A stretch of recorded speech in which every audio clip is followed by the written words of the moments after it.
So finally, we'll be drawing curtain on our series on the conditionals in the English language. In that, we'll be looking at the fourth type of conditionals in third conditionals. Remember that in the previous videos in this series, we've looked at conditionals in general in terms of definition. We talked about the types in general, and then we began focusing on each of the types, starting with zero conditionals, which is the first, and then we proceeded to the second type in first conditionals, and then in the last video we looked at the third type of conditionals in second conditionals. And today we have the fourth type, the fourth and final type of conditionals in third conditionals. And of course, as it's always been the case in the series, what we're going to do is to look at the definition of third conditionals. We'll look at, and then we'll look at their structure, the realizing third conditionals, and finally we close with sentential examples. So let's get started. What are third conditionals in the English language? Third conditionals. Third conditionals. Of course, the conditional sentences or sentences are sentences or expressions that are used to illustrate, talk about, or express situations that did not happen in the past. Full stop. Also, they are used, the sentences used to talk about, used to express past regret or past regret. Okay, full stop.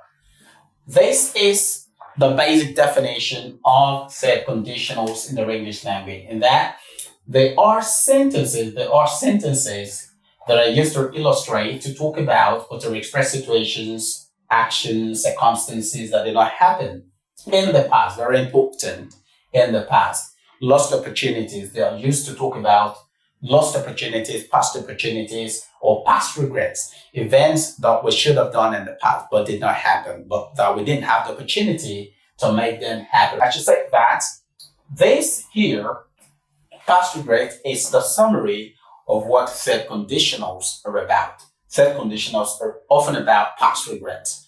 If you're supposed to have done something in the past and you didn't do it, if you want to talk about that situation now, in the present, or in the future, you're going to use third conditionals to talk about such past regrets. Okay, so let's go straight away to the structure that realizes third conditionals. So the structure,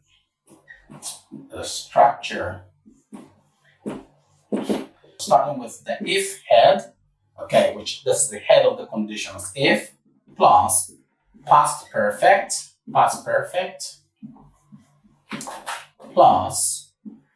would have, then plus participle verb. So this is the structure that gives rise to the third conditionals. We have the if, which is a conditional head. We have past perfect tense. We have the would have. And afterwards, we have, let me see if I'm still on frame. I don't know if the verb part is showing. Okay, fine. Oh, okay. Sorry, I just had to go check. I noticed that this is out of frame. So let's put this here. Verb. Okay, a second, let me check. Okay, I think it's better, except that the period here, the full stop is not showing. Okay, it doesn't matter. The structure to realize the third conditionals is given as if plus past perfect plus would have plus participle verb. Okay, so let's get to the examples. If you don't follow the structure, then your expression of past regrets will not be correct. Examples.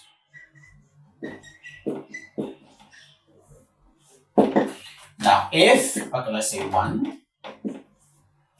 if she had known.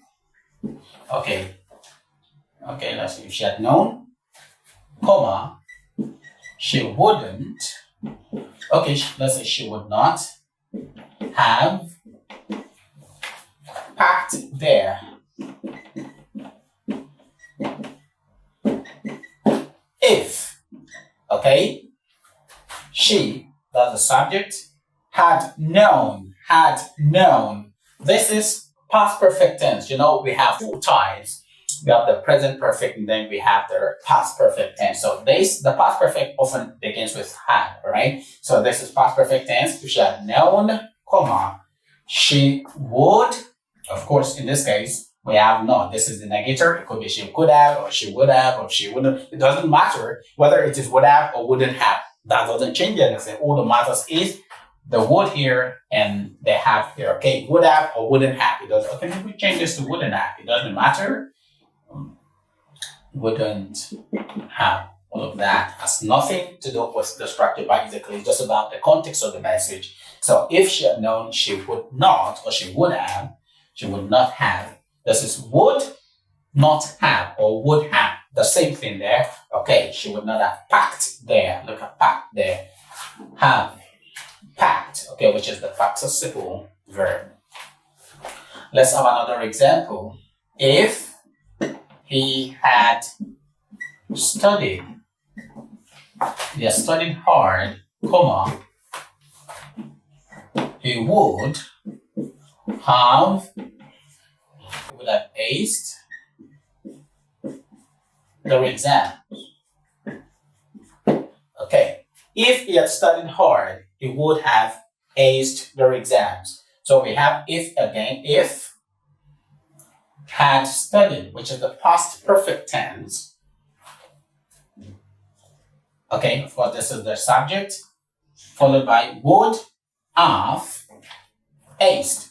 The aced here is not just a past tense verb. It's not a past tense verb. It is a participle tense.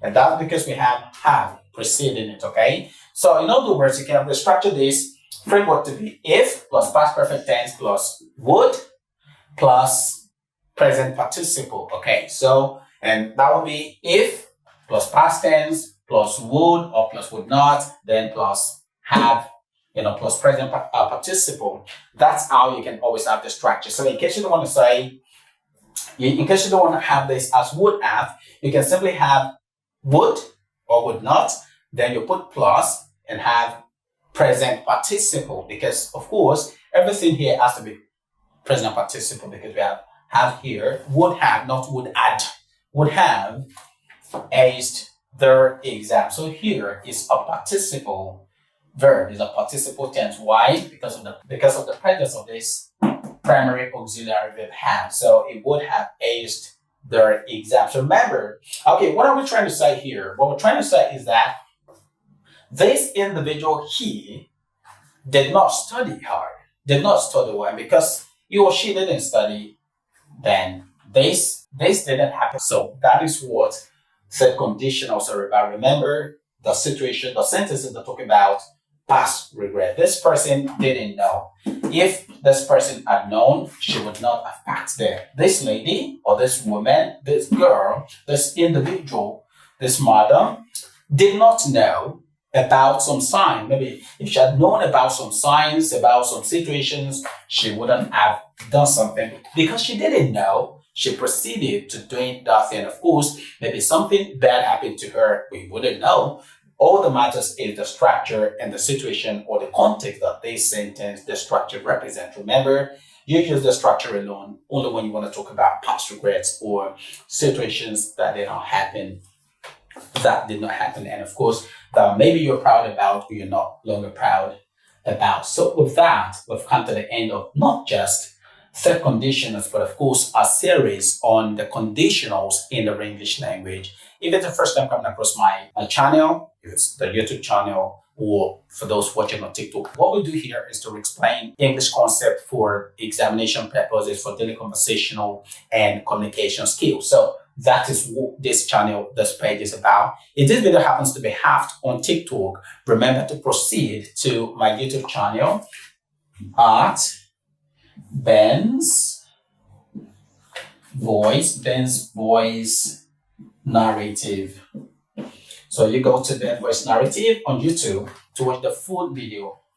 I sincerely want to appreciate everyone who's followed this series from the first video down to now that we have the last video in the series. Thanks a lot for the support. Thanks for your comment. Thanks for the likes. Thanks for the share.